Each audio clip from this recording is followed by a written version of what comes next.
এই ভিডিওতে আমরা মডেল 2 এর সেট 1 এর কোশ্চেন দেখব। Calcutta university semester 3। প্রথম কোশ্চেন বলেছে নিউক্লিওফিলিসিটি এবং বেসিসিটি কম্পেয়ার করো। মনে রাখবে এক্ষেত্রে নিউক্লিওফিলিসিটি আর বেসিসিটি ডাইরেক্টলি প্রপোর্শনাল, সব ক্ষেত্রে হয় না, কারণ লোন পেয়ার কতটা অ্যাভেলেবেল। আমি বলবো লোন পেয়ার সব থেকে বেশি অ্যাভেলেবেল এই কম্পাউন্ডটায়। কেন? কারণ এই কম্পাউন্ডের নাইট্রোজেনের লোন পেয়ারটা রেজোন্যান্স করতে পারবে না। তুমি বলবে কেন পারবে না? যদি রেজোন্যান্স করে এই কার্বন নাইট্রোজেনের বন্ডটা ডবল বন্ড হবে এবং এটা একটা ব্রিজ হেটেড ডবল বন্ড হবে। Bridge hated compound double bond unstable.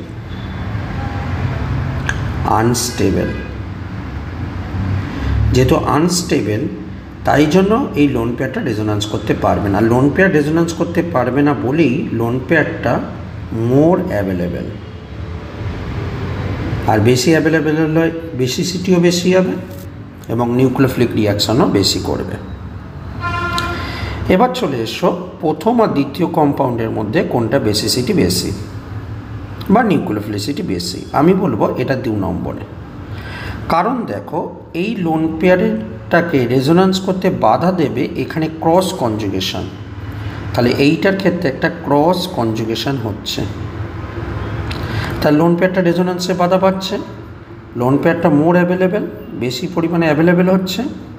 আর যেহেতু লোন পেয়ারটা বেশি পরিমাণে অ্যাভেলেবেল হচ্ছে, basic in nature,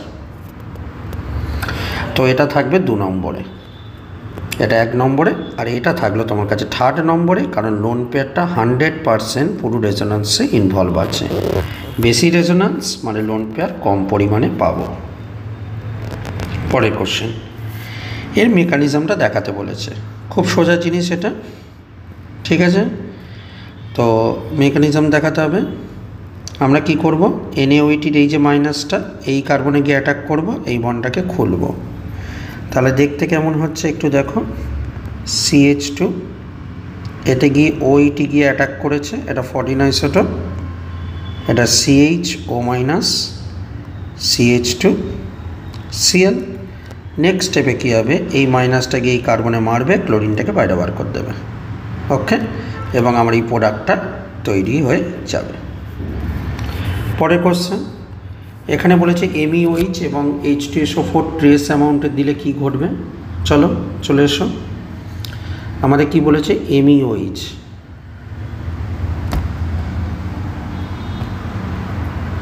trace অ্যামাউন্টে H+ রয়েছে। তাহলে অ্যাসিড মিডিয়ামে ইপক্সাইড ব্রেকিং।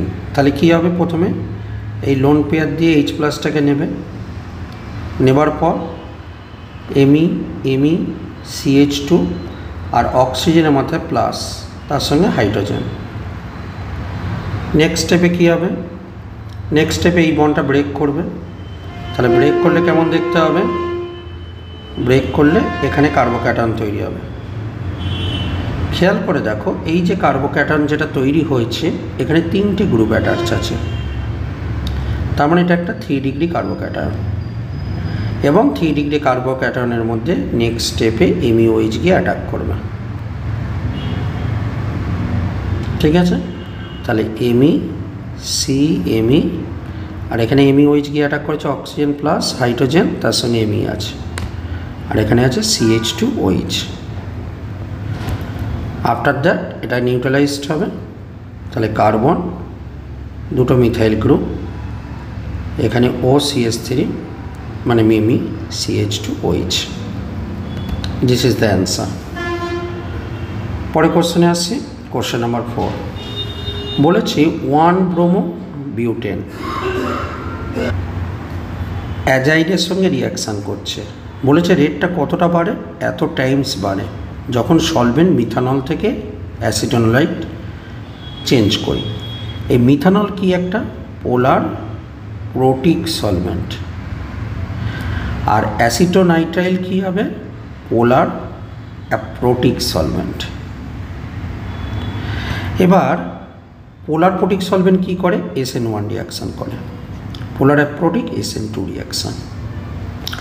এই যে 1 ব্রোমো বিউটেনের সঙ্গে যে অ্যাজাইড রিয়াকশানটা হচ্ছে, এই রিয়াকশানটা একটা SN2 রিয়াকশান। এবার আমি এক্সপ্লেন করছি কেন SN2 রিয়াকশান। দেখো 1 ব্রোমো বিউটেন, খেয়াল করে দেখো এইটার মধ্যে স্টেরিক এফেক্ট কম আছে।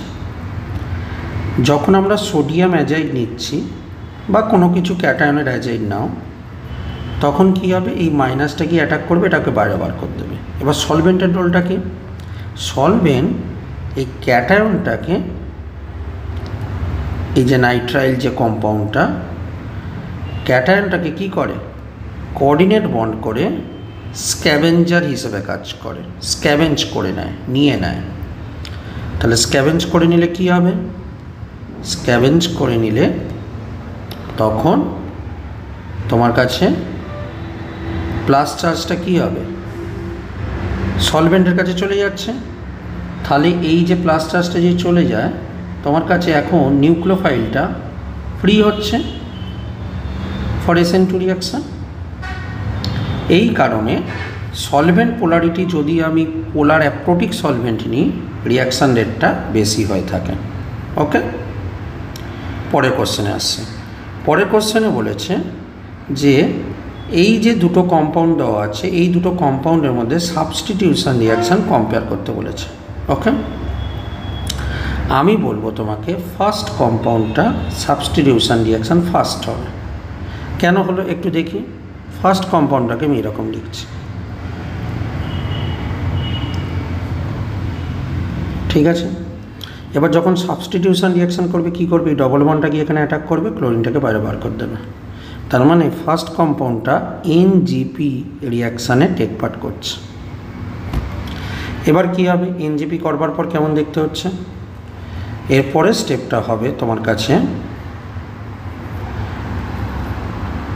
CH2 এখানে প্লাস, CH এখানে CH2, ওপরে CH2, এখানে বন্ড চলে এলো। এবার পরের স্টেপে নিউক্লিওফাইল কী করবে? এখানে গিয়ে অ্যাটাক করবে। অ্যাটাক করার পর এবার এই বন্ডটা এখানে চলে আসবে।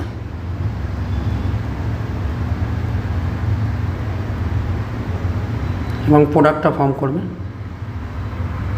ওকে, তো এই ছিল আমাদের সেট 1-এর কোশ্চেন। পরবর্তী ভিডিওতে আমরা সেট 2-এর কোশ্চেন ডিসকাস করব। ধন্যবাদ, ভালো থেকো।